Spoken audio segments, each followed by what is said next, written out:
Boom!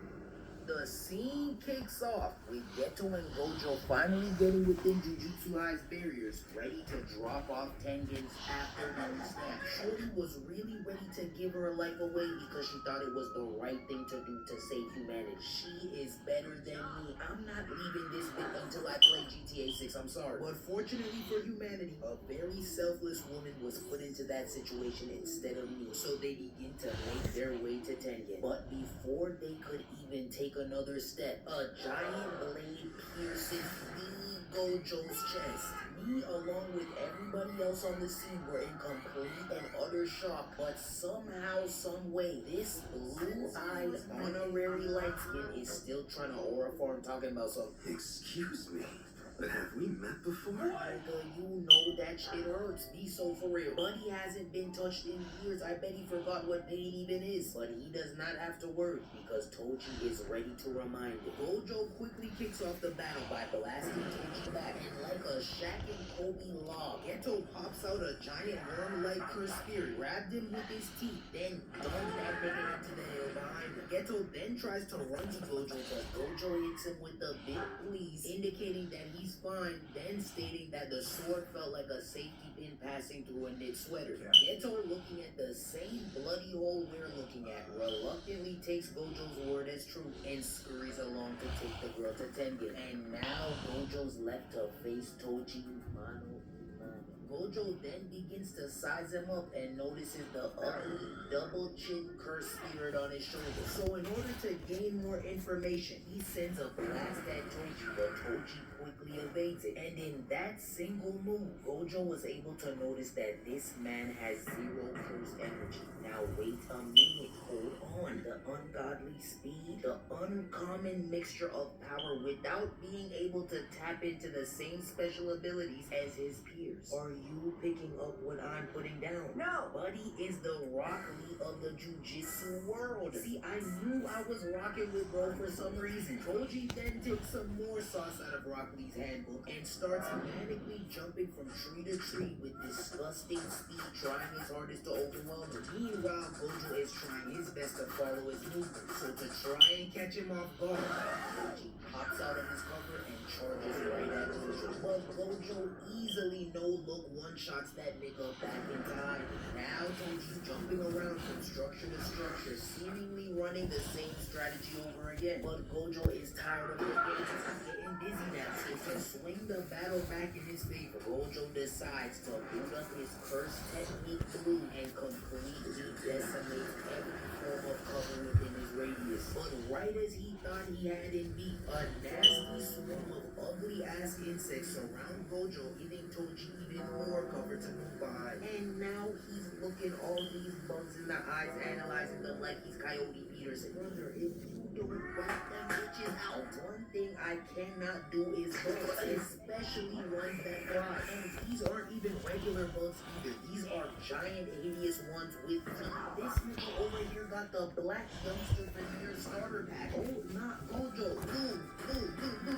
What are you waiting for? After looking around for a bit longer, Gojo begins to get a bit uneasy with how long it's taking him to make his next move. And that's when he concludes that he must have abandoned the battle and is on his way to go and kill the girl. But literally 1 second after committing to that conclusion, Toji zipped right behind him with his cursed tool drawn, slices through his infinity, and stabs this nigga in the throat.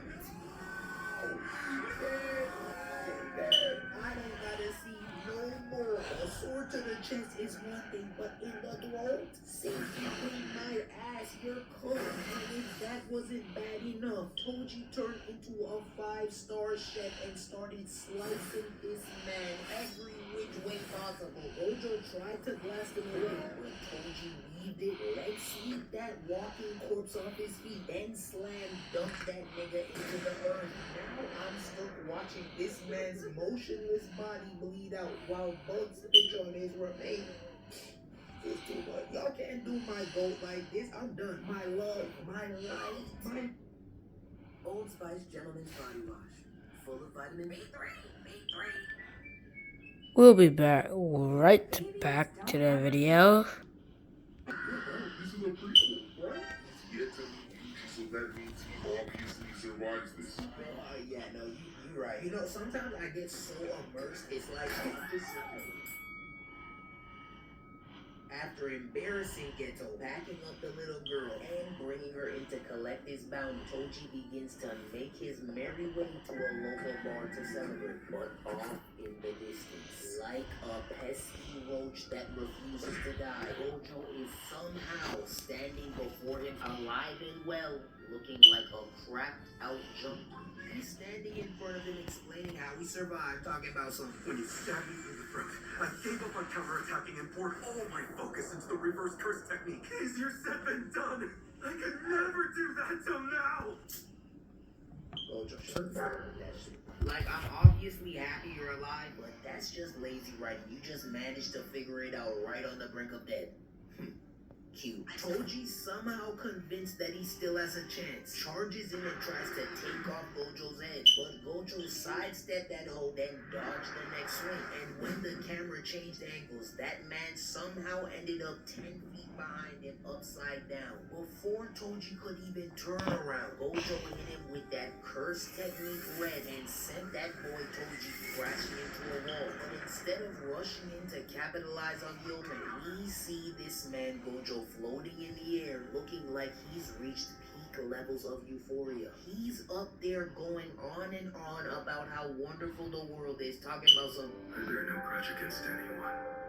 It's just that the world feels so wonderful right now. Yeah, that brother is higher than Tismala's blood pressure. Toji, go ahead and prepare to be deep fried. Instead of accepting his fate, he gives us this last-ditch attempt to do some damage with these weak-ass chains. But Gojo is moving around them like his body's just doing it on his own Ultra Instinct type. And if that wasn't scary enough, Gojo debuts his disastrous purple technique and sends that Toji. Unfortunately for Toji, that attack did successfully hit him, and now he's left with the nastiest gaping wound I've ever seen. He literally turned that nigga into an Apollogo. God damn, another one bites the dust-looking ass nigga. R.I.P. Rest in pieces. Well, the pieces you have left. This is embarrassing. You got a heartburn. Gojo then walks over to him and asks him if he has any last words. And that's when he says that in 2 or 3 years, his son will be sold into the Zenin clan. And after giving him that last piece of information, he dies on the spot, putting an end to this 2-part showdown. Overall, an S-tier fight. Watching Gojo get humbled, but then immediately spinning the block for his revenge, definitely solidified his GOAT status. Even GOATs fumble the ball sometimes, and that's okay. Just get up and come harder the next time. Gojo and Toji both deserve S's in my book. The strategy was there, the skill was there, the power was there. I have nothing to complain about, but I ultimately have to give the edge to Gojo for locking in when it mattered most to finish the job in the most dazzling fashion. Yet again, proving why he is the greatest sorcerer of all time. Alright guys, if you enjoyed this video, make sure to like and subscribe. I worked so hard. Make sure to like and subscribe if you want to, but just please. Alright. Peace.